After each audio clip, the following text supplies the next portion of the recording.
Fellow Nigerians, it's time to praise the Lord. Are you from the east, west, north, and south? Come on, rise up on your feet and let's give God praise. Hallelujah!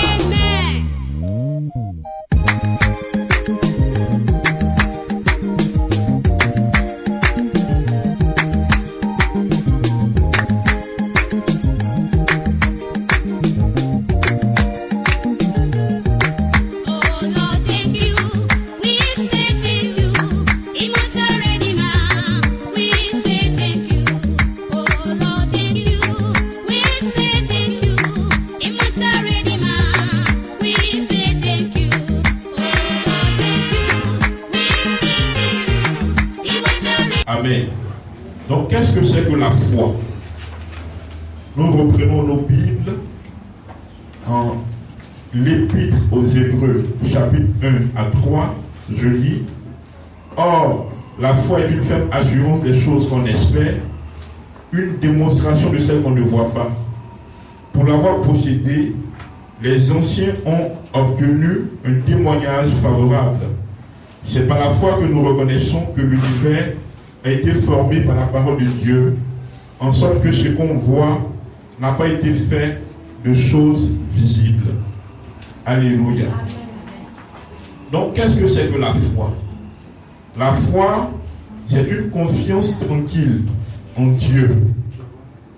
La foi, c'est une confiance tranquille en Dieu, sachant qu'il est capable d'accomplir les promesses qui sont dans sa parole. Je reprends. La foi, c'est une confiance tranquille en Dieu, sachant qu'il est capable d'accomplir les promesses qui sont dans sa parole. Amen. La foi donc nous pousse à nous appuyer sur la parole de Dieu pour agir selon la parole de Dieu et non selon ce que nous voyons. La foi nous pousse à nous appuyer sur la parole de Dieu. La foi nous pousse à nous attacher à la parole de Dieu. La foi nous pousse à agir selon la parole de Dieu et non selon les problèmes que nous vivons. Amen. C'est une ferme assurance des choses qu'on espère, une démonstration de celles qu'on ne voit pas. Ça veut dire, dans la foi, on croit. Et dans la foi, on agit en croyant. Est-ce que ça va chez tout le monde? C'est une confiance tranquille en Dieu, sachant qu'il est capable d'accomplir les promesses contenues dans sa parole.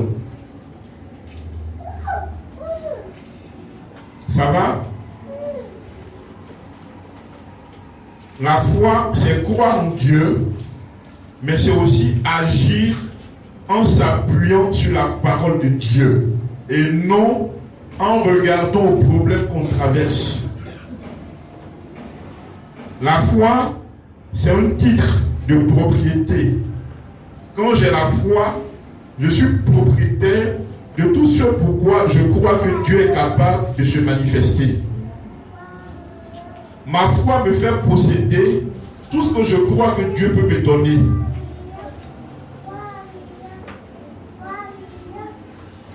Amen. Tout ce que tu n'as pas, tu peux l'avoir si tu crois que Dieu peut te donner ça. Qui est en train de comprendre? Tout ce que tu n'as pas, tu peux l'avoir si tu crois que Dieu peut te le donner. C'est un titre de propriété. Vous voyez, il y a un niveau donné de richesse, ce qui montre que c'est pour toi, c'est un titre légal. Un titre légal qui porte donc un tampon d'une autorité judiciaire, une autorité légale. Par exemple, pour les maisons, c'est un notaire et sa signature qui confirme que c'est ta propriété. N'est-ce pas? C'est immobilier, n'est-ce pas, monsieur le juriste? C'est ta propriété immobilière. Il y a un tampon qui confirme que c'est ta propriété immobilière. On parle de maison, c'est ça? Voilà. Donc il y a un notaire dont le tampon montre que cette maison t'appartient, n'est-ce pas? Mais dans le spirituel, ta foi te rend propriétaire de tout ce que tu crois que Dieu peut te donner. C'est un titre de propriété. Et nous sommes dans le spirituel. C'est une confiance totale en Dieu qui nous pousse à agir selon la parole de Dieu et non selon les réalités, et non selon les problèmes, et non selon les situations que nous vivons. Amen. La foi, c'est le mode de vie des chrétiens. C'est la vie des chrétiens. La foi, c'est la vie des chrétiens. Quand nous naissons de nouveau, quand nous devenons chrétiens, nous rentrons automatiquement dans un royaume nouveau dans lequel on fonctionne par la foi. Pendant que dans le monde sans Dieu, on fonctionne selon les réalités, ça fait qu'à cause des réalités, aujourd'hui quelqu'un peut être gentil, demain peut être méchant. À cause des intérêts qu'il a, ou bien qu'il veut obtenir, il peut dire quelque chose aujourd'hui et demain il change ce qu'il a dit en fonction de ses intérêts. En Christ, dans le royaume de Dieu, vous voyez, nous avons cette assurance, cette confiance totale en Dieu que ce qu'il promet, il peut l'accomplir. En ce moment, nous n'avons pas besoin de changer de comportement, mais nous avons besoin simplement de nous appuyer sur sa parole. C'est cela la foi. Amen. En grec, c'est pistis. Pisteo, c'est une persuasion dans notre cœur. C'est une conviction inébranlable. C'est une confiance totale. Je crois en ce en quoi je crois. Et je doute de mon doute. Amen. Amen. Quand Dieu te fait une promesse, avant qu'il ait fait la promesse, il a pris la responsabilité de l'accomplir. Et il va manifester ce qu'il a dit. Toi, tu dois croire. Amen. C'est la substance des miracles. C'est la matière première utilisée pour produire les miracles dans le plan de Dieu. La manière dont le cacao permet de faire le chocolat, c'est comme ça pour Dieu. Notre foi est utilisée pour produire nos miracles. C'est cela la foi. Amen. Et aujourd'hui, l'Église a besoin de revenir à la parole de Dieu vraie, qui lorsqu'elle est enseignée, lorsqu'elle est prêchée, lorsque ce que nous faisons est selon la parole de Dieu, la foi dans le cœur des chrétiens se restaure. Et en voyant chaque jour l'accomplissement des promesses de Dieu. La manière dont le cacao permet de faire du chocolat, c'est comme ça que la foi fait produire des miracles. Quand tu as la foi, tu vis au quotidien les miracles. Quand tu manifestes la foi, ta vie est une vie de témoignage. La foi, c'est cela. La puissance par laquelle Dieu transforme ses promesses en miracles. C'est pourquoi en vérité, ce que Satan attaque dans tout ce qu'il fait, c'est ta foi. Qui te rend malade, c'est pour te décourager. Qui bloque ton mariage, c'est que tu penses qu'en Christ, tu as du mal à te marier. Donc toi, tu cherches maintenant des manières de faire qui ne sont pas bonnes devant Dieu. Voyez, tout ce qu'il fait, en fait, c'est pour que tu perdes la foi. Parce qu'il sait que tant que tu as la foi, il ne peut pas détruire ta vie. Pourquoi? Peut-être que tu peux perdre les autres choses, mais tant que tu as la foi, tu peux avoir plus que ce que tu as perdu.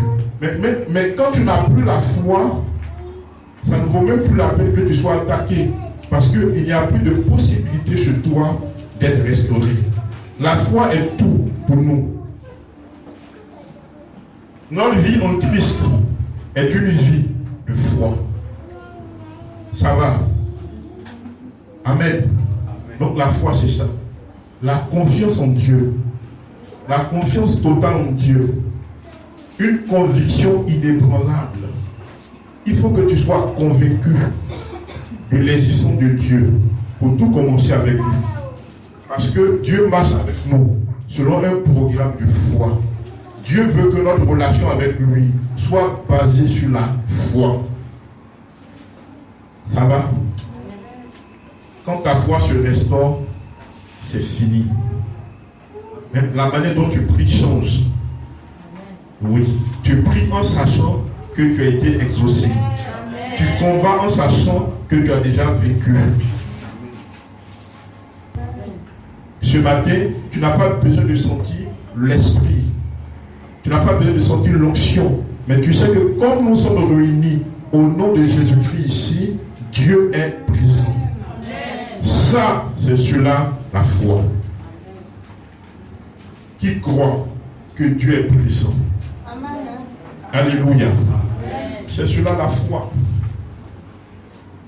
Une ferme assurance de ce qu'on croit. Amen. Une ferme assurance des choses qu'on espère. Une démonstration de ce qu'on ne voit pas. On croit puis on agit. Pour l'avoir possédé, les anciens ont obtenu un témoignage favorable. Pour que nous aussi, en possédant la foi, chaque jour nous ayons des témoignages. Verset 3. Nous savons par la foi que l'univers a été formé par la parole de Dieu. Pour que nous comprenions que ce que nous n'avons pas, nous l'avons déjà, mais c'est caché dans le spirituel. Et c'est notre foi que nous utilisons pour aller chercher ça dans le spirituel, pour ramener ça dans la réalité. C'est cela la foi. La puissance par laquelle nous partons dans le spirituel, chercher les promesses pour les rendre miracles quotidiens dans notre vie. Amen. Est-ce que ça se comprend? Amen. Ça va? Pour faire du caramel, on a besoin de quoi? Du sucre. Excusez-moi. Pour faire caramel, on a besoin de quoi? Merci beaucoup. Normalement, c'est ça? Sucre et puis arachide. Mais quand c'est sucre seulement, on fait quoi avec? Toffee. Quand on chauffe le sucre, ça devient quoi? C'est comme du liquide. Bonbon solo, ok. Donc pour faire caramel, il faut du sucre et puis des arachides. Après on chauffe cela, n'est-ce pas? Donc lorsqu'il y a le sucre et puis l'arachide, les mamans savent que c'est pour faire caramel, n'est-ce pas? Dieu, lorsque lui voit notre foi, il sait que lui doit répondre à notre foi par des miracles. Amen. Maintenant, Dieu nous donne le moyen par lequel chacun va pour prendre son miracle pour le vivre. Ce moyen-là s'appelle la foi. Amen. Acclamons Jésus-Christ. Amen. J'étais jeune, je ne partais pas encore à l'église bien. Puis un jour, je voulais me déplacer d'un quartier à un autre. J'étais dans une urgence, mais je n'avais pas d'argent. Et j'étais avec un ami, je lui ai dit, je vais me déplacer tout à l'heure sans payer. Il me regarde, il commence à rire. Et devant lui, j'arrête le baka. Et puis je dis au chauffeur, puis à l'apprenti, que je vais aller dans tel endroit, mais je n'ai pas d'argent. Il me regarde, il me dit de monter. Et puis il me descend, il me salue. Alléluia. Je suis descendu. Je ne partais pas encore bien à l'église. Mais cette expérience, je l'ai vécue. Vous voyez? Dès que tu crois que ce que tu fais va marcher, si tu ne doutes pas, ça va suffire. Amen. C'est cela la foi. Donc le chrétien a besoin que sa foi soit restaurée pour qu'il mène bien la vie chrétienne dans laquelle tout est une question de foi. Et je crois bien que cette communauté-là, peut-être que nous ne faisons pas attention, mais Dieu nous a donné le mandat de la foi. Amen. C'est pourquoi, quand les choses peuvent sembler être difficiles, commençons à danser. Pourquoi? Parce que c'est là où ça semble être difficile que Dieu vient pour se glorifier. Ne pleure pas, ne t'inquiète pas. La foi que tu as va créer des miracles qui vont te donner. Et c'est bientôt. J'attends ton amen. Amen. Alléluia. Amen. Donc la maison de la foi, c'est une maison. Alléluia. Nous prenons Genèse 12, verset 1. Pour voir c'est quoi la maison sur le plan spirituel. Genèse chapitre 12, le verset 1. Genèse au chapitre 12, le verset 1. Je lis. Dieu dit à Abraham, va-t'en de ton pays, de ta patrie et de la maison de ton père dans le pays que je te montrerai. Alléluia. Amen. Donc il parle de maison, pas de famille. Qui parle de maison parle d'un lieu dans lequel on entretient des relations avec un esprit. Amen. Qui parle de maison parle de famille, un lieu dans lequel on entretient des relations avec un esprit.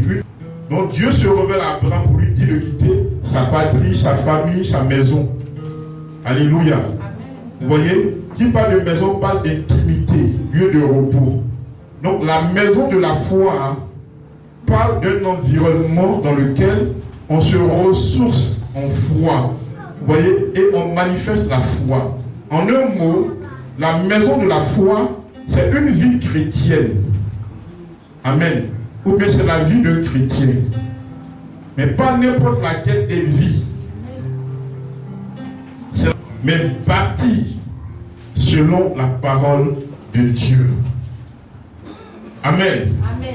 La maison de la foi, c'est une vie chrétienne bâtie sur la parole de Dieu. Avec des matériaux spirituels, avec des principes divins, avec les lois de la parole de Dieu. De la même manière dont une maison, sur le plan physique, vous voyez, se bâtit avec des matériaux. Il faut du ciment, du sable, des graviers, n'est-ce pas, pour pouvoir faire une maison, de l'eau. Avec tout ce que vous pouvez imaginer, du fer. Pour construire une maison, c'est ce qu'on fait, n'est-ce pas? Mais sur le plan spirituel, notre maison de la foi aussi, elle est bâtie avec des matériaux spirituels, qui sont des principes divins, qui sont des lois divines, qui sont les lois de la parole de Dieu. La foi, c'est la vie chrétienne qu'on bâtit sur la parole de Dieu, qu'on ne bâtit pas sur les miracles, qu'on ne bâtit pas sur les prophéties, qu'on ne bâtit pas sur les révélations, qu'on ne bâtit pas sur les songes, mais qu'on bâtit sur la parole de Dieu. Amen. Amen. Si tu bâtis ta vie chrétienne sur les révélations, le jour où il n'y a pas de révélation, tu croiras que Dieu n'est pas avec toi. Or, la parole de Dieu, elle ne change jamais. On est d'accord? Donc, nous devons bâtir notre vie chrétienne sur la parole de Dieu. C'est cette vie chrétienne bâtie sur la parole de Dieu qu'on appelle la maison de la foi. Parce que la vie chrétienne est une vie de foi. Amen. Amen. Le système dans lequel nous sommes est un système de foi. Dès que tu n'as plus la foi, pendant que tu penses que tu es chrétien, en ce moment donné là, tu n'es plus chrétien. Tu n'es plus connecté à Dieu. Amen. Or, le diable ne veut pas que nous restions en Christ. Qu'est-ce qu'il fait donc? Il attaque notre foi. Il te fait désespérer. Il te fait douter de l'amour que Dieu a pour toi. Or, la Bible dit, Dieu a tant aimé le monde sans Christ, le monde sans Dieu, le monde qui ne le connaissait même pas. Dieu a tant aimé le monde qu'il a donné son Fils unique, afin que quiconque croit en lui ne périsse point, mais qu'il ait la vie éternelle. La vie éternelle, c'est Zoé, la vie de Dieu. Dieu a aimé le monde, à plus forte raison, toi qui le connais. Donc le diable te fait croire que Dieu ne t'aime pas, parce que toi tu passes par des épreuves. Or la solution à ces épreuves se trouve en toi. C'est quoi? La foi. Amen. Le titre de propriété de tout ce que tu crois que Dieu peut te donner, c'est la foi. La foi te permet de posséder tout ce que tu crois que Dieu peut t'apporter. Amen. Amen. Ton amen est trop faible. Amen. Amen. Amen. Ce matin, l'Esprit te dit quoi? Il n'y a plus de problème. Amen. Amen. Est-ce qu'on se comprend? Amen. Et Dieu est prêt à utiliser tous les moyens à sa disposition pour nous ramener à avoir confiance en lui. Donc toutes les autres choses sur lesquelles nous appuyons en dehors de lui, c'est lui qui vient pour les casser. Amen. Parce que quand tu as confiance en Dieu, mon bien-aimé, ma bien-aimée, tu ne seras jamais dans la confusion. Oh yes. Amen. Jamais. Amen. Jamais. Jamais. Alléluia. J'étais fiancé, dans mes débuts de fiancé avec mon épouse d'aujourd'hui, qui était ma fiancée à l'époque. Et puis, nous sommes allés à Yopougon. De Yopougon, nous devions revenir sur la Riviera Palmeraie. Et pendant que nous quittons les bourgons, arrivé à Diabé, je lui dis bon, on va aller à Trècheville pour saluer un autre. Et si on va à Trècheville, le transport avec lequel on devait venir à la Riviera, là, c'est fini. Il ne nous restera que 50 francs CFA. Amen. On est parti à Trècheville, on est parti saluer l'oncle en me disant qu'on ne sait jamais. Non, pas, je ne me suis pas dit on ne sait jamais, je me suis dit que l'oncle va me donner mon transport. Or, avant d'aller, je ne l'ai pas appelé. Et puis on est parti, il était content de recevoir son neveu, la fiancée de son neveu. Il a trouvé joli, etc. Or, ce n'est pas joli qui m'intéressait. Amen. C'est le transport qu'il allait donner. Et puis, heureusement, il y a des gens qui diraient malheureusement non. Heureusement, il n'a pas donné de transport. Maintenant, on doit revenir. Et à Trècheville, normalement, il devait nous laisser à son portail. Et puis, par quel miracle on va révéler, on ne sait pas. Et mon cœur veut battre. Et puis, je dis à mon cœur, je sais que Dieu va faire quelque chose. Et puis, bizarrement, il est là. En ce moment, il était officier de police. Son concours pour être commissaire de police venait de marcher. Il est là. Il y a un cousin plus âgé que moi qui était ce jour allé. Bon, avec moi plutôt il posait. Il a dit, bon, il veut nous descendre à la gare du Bassa pour qu'on puisse emprunter dans nos bacs pour venir. Arrivé à la gare du Bassa, il se rappelle qu'il doit faire une course à l'école de police. On se rapproche de la Palmeraie. Et puis, il est content, il nous prend. Il descend à l'école de police. On s'imaginait que son neveu avait pour tout 50 francs sur lui. Alléluia. Il nous a descendu, il est entré dans l'école de police. On l'a bien salué. Monsieur l'a salué. Alléluia. Maintenant, il est parti, on est deux. Comment on fait pour aller à la Palmeraie? Dans le temps, je crois que le bac à comprenait de la Palmeraie, c'était 100 francs. C'était 100 francs. Nous devons la 50 francs. Vous voyez, il y a un premier bac qui vient, je n'ai pas à cœur de le prendre. Le deuxième bac devant moi, il y a quelqu'un qui vient, il a 75 francs lui seul. Il plaide, et puis l'apprenti l'insulte en refusant. Devant nous. Et quand j'ai vu la scène, les 50 francs, j'ai pris les 50 francs, j'ai levé la main vers le Seigneur, et puis j'ai proclamé que c'est multiplié. Quand j'ai fini de prier, je lui ai dit, on va à la Palmeraie, nous sommes deux. On a une pièce de 50 francs. Il dit, montez!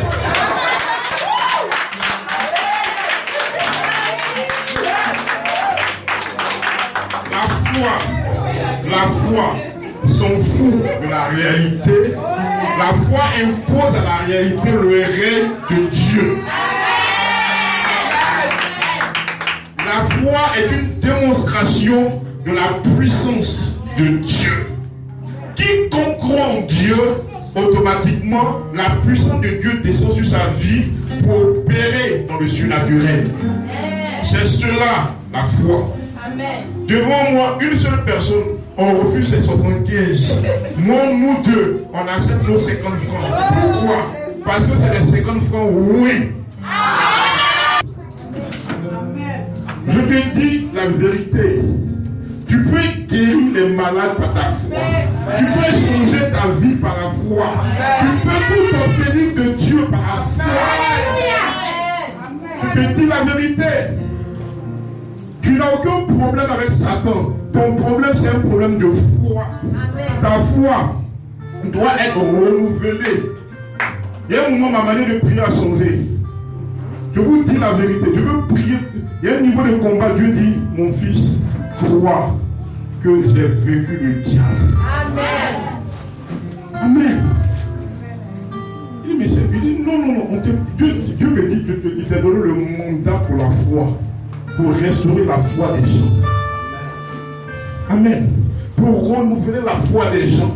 Pour que par leur foi, ils découvrent les richesses incommensurables, les richesses illimitées, les richesses qu'on ne peut pas compter, que mon Dieu, je leur ai donné. Mais ça va se manifester avec leur foi. Je ne sais pas là où tu as mal ce matin, mais ta foi te guérit. La maison de la foi, c'est une vie chrétienne. Amen. Une vie chrétienne avec des principes divins, des matériaux spirituels solides. Dans le monde physique, pour faire une maison, il faut gravier, il faut du sable, il faut ciment, il faut du fer. Comment un pasteur, quand il est prendre de l'âge, dit que c'est qu'il est parti en Israël, qu'il est plongé dans l'eau, que Dieu lui a dit, tout est accompli. Moi, je suis son fidèle, je quitte son église. Amen. Il dit, c'est là maintenant Dieu l'a délivré. Moi, si je suis ton fidèle, je quitte l'église. S'il faut que tu ailles d'abord en Israël pour être délivré, et ceux qui n'ont pas les moyens, ça se passe comment?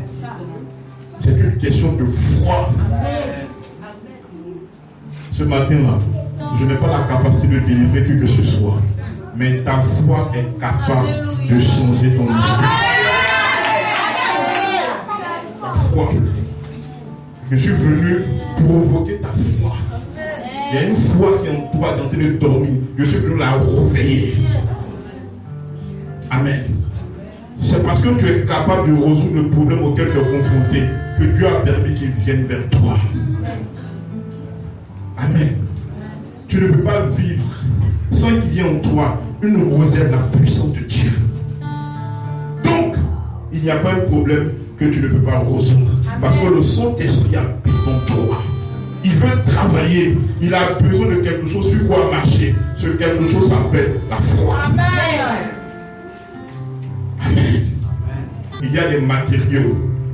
Et ces matériaux sont, alléluia, la nouvelle naissance, le baptême en Christ, la marche par l'esprit, la pratique de la vérité et demeurer dans la parole de Dieu. Je vais revenir sur ça maintenant. Donnez-moi l'heure s'il vous plaît. 8h33. Dans 10 minutes j'arrête. Le dimanche prochain on continue. Amen. Amen. Amen. Ça va. Parce qu'après ça, le témoignage que vous aurez dû entendre d'abord, on va permettre à Mme Dabo de rendre son témoignage. Bizarrement, c'est le dimanche passé, on a parlé de foi ici. Mais il y a un témoignage tout à l'heure qui va bouleverser la foi des gens. Amen. Dieu ne fait jamais rien par hasard. Amen. Les voies du Seigneur sont insondables. Pourtant, le Saint-Esprit sonde ses voies. Amen. Beaucoup se proclament chrétiens. Beaucoup, surtout aujourd'hui, nous sommes dimanche, vous verrez beaucoup de lieux de culte remplis. Beaucoup de personnes, des multitudes. Il y a des communautés où on ne peut pas compter le nombre de fidèles. La question qui intéresse Dieu, ces personnes qui se proclament chrétiens, sont-elles nées de nouveau? Amen. Qu'est-ce que c'est que la nouvelle naissance? Il y avait la fille de Mme Dabo qui est là, c'est sa fille parce qu'elle a mis au monde, n'est-ce pas? Dieu aussi, en lui, il y a une naissance spirituelle qui se produit. C'est elle qui fait de quelqu'un un enfant de Dieu. Tant que cette naissance spirituelle ne s'est pas faite, la personne peut venir à l'église, chanter, danser, même prêcher, même guérir les malades, ce qui est étonnant. Mais ça ne veut pas dire que la personne est un enfant de Dieu. La nouvelle naissance, c'est la conversion. La nouvelle naissance, c'est le salut. La nouvelle naissance, c'est le fait comme son sauveur et son Seigneur. Et cette nouvelle naissance se fait dans l'esprit de la personne qui est née de nouveau. Ce n'est pas dans son âme, ce n'est pas dans son corps, mais c'est dans son esprit. C'est donc une naissance spirituelle qui se fait dans l'esprit de la personne qui a rencontré Jésus-Christ. C'est ce qui fait que désormais, la personne peut recevoir la foi. Pourquoi? La foi est spirituelle. Elle se fait dans l'esprit. La foi n'est pas fonction de comment tu t'habilles. La foi n'est pas fonction de comment tu chantes. La foi se produit d'abord dans ton esprit. La nouvelle naissance est une naissance spirituelle. Amen. La nouvelle naissance est une naissance spirituelle. C'est pourquoi ça va vous étonner. Mais avant que Jésus ne vienne sur terre, aucun homme n'était né de nouveau.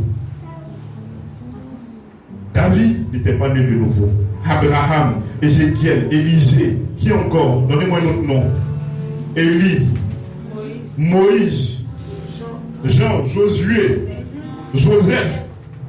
Malgré tout ce qu'ils ont fait de bon, qui a glorifié Dieu, la chose la plus importante, qui était la nouvelle naissance, n'avait pas encore été produite dans le cœur. C'est pourquoi Jésus regarde Jean-Baptiste, il dit, parmi les gens qui sont nés de femmes, Jean-Baptiste était le plus grand. Mais parmi les fils de Dieu, les gens du royaume, Jean-Baptiste est très petit. Et ça scandalise. C'est pourquoi vous n'êtes pas obligé de porter le nom de Moïse quand Dieu vous appelle. Bon, je ne suis pas là quand quelqu'un dit, Dieu lui a dit qu'il s'appelle Moïse. Je ne suis pas comme ça. Mais vous êtes plus que des Moïse. Amen. Est-ce que vous comprenez?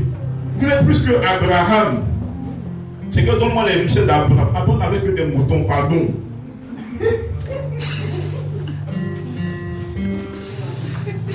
Non. Abraham n'avait que des moutons. Donc la sagesse de Salomon, c'est par rapport à son époque, pas par rapport à toi. Yes. Moi je n'étais pas encore né, donc Salomon peut prétendre qu'il était riche. Maintenant que je suis né de nouveau, j'ai droit à toutes les richesses dont Dieu m'a fait grâce. Vous voyez, la nouvelle naissance normalement modifie notre mentalité, puisque c'est dans l'esprit qu'on est de nouveau, et c'est dans l'esprit se trouve notre mentalité, notre intellect, notre intelligence, notre imagination, notre mémoire, notre conscience, notre libre arbitre. Tu vas vivre comme qui tu étais. Or, tu es devenu enfant de Dieu. Désormais, toutes les choses de Dieu sont en toi. Si tu sais qui tu es, la nouvelle naissance est cela.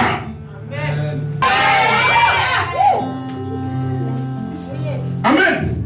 Donc tu dois savoir qui tu es. C'est pourquoi la Bible dit, tout ce que vous lirez sur la terre sera lu dans le ciel. Tout ce que vous délirez sur la terre sera délié dans le ciel. Vous avez la capacité d'accepter ou non les choses. C'est ce que vous acceptez qui se produit. Quand vous refusez, le ciel refuse. La nouvelle naissance.